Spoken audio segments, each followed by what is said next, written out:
You ask Tiger to solve. This deals with linear equations with one unknown. The final result is x equals -1. Let's solve it step by step. Simplify the expression. Group like terms.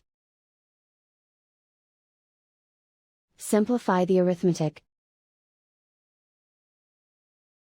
Group all constants on the right side of the equation. Add 1 to both sides. Simplify the arithmetic.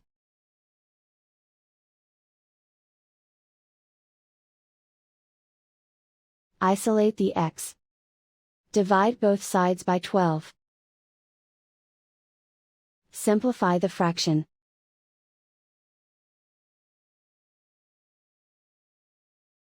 And so the final result is x equals -1.